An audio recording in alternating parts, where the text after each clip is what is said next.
చంద్రబాబు నాయుడు వాస్తవంగా నిన్న manifesto release చేశారు. ఇప్పుడు మన జగన్మోహన్ రెడ్డి ఏం చేశాడు, తను ఏ ఏ పథకానికి ఎంతెంత ఖర్చు పెట్టాడు అన్నటువంటిది వివరంగా లెక్క చెప్పుకొచ్చాడు.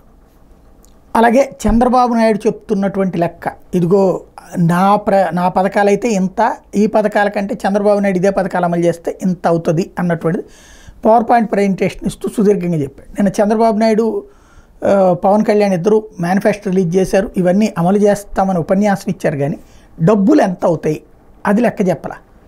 జగన్ చెప్తున్నదైతే తన పథకాలకు దగ్గరగా 45,000 కోట్ల దాకా డైరెక్ట్, 75,000 కోట్ల దాకా ఇండైరెక్ట్తో కూడా కలిపోయినాయి అని చెప్తున్నాడు. వీళ్ళకైతే 130,000 కోట్ల రూపాయలు అవుతాయి అని చెప్తున్నాడు. కాకపోతే అలాంటి లెక్క, ఇదిగో ప్రస్తుతం ఆంధ్రప్రదేశ్లో ఇంత ఆదాయం వస్తుంది, నేను వస్తే ఈ పథకాలు ఇవ్వడం వల్ల ఇంత ఖర్చు అవుతుంది, ఇప్పుడు జగన్ ఇస్తున్నది ఇంతే, నేను వస్తే ఇంత ఇస్తాను, ఎలాగా అంటే సంపద సృష్టి అంటున్నారు కదా, ఇంత చేయగలను అన్నటువంటి లెక్క చెప్పలేదు నిన్న. మరి భవిష్యత్తులో చెప్తారేమో చూడాలి.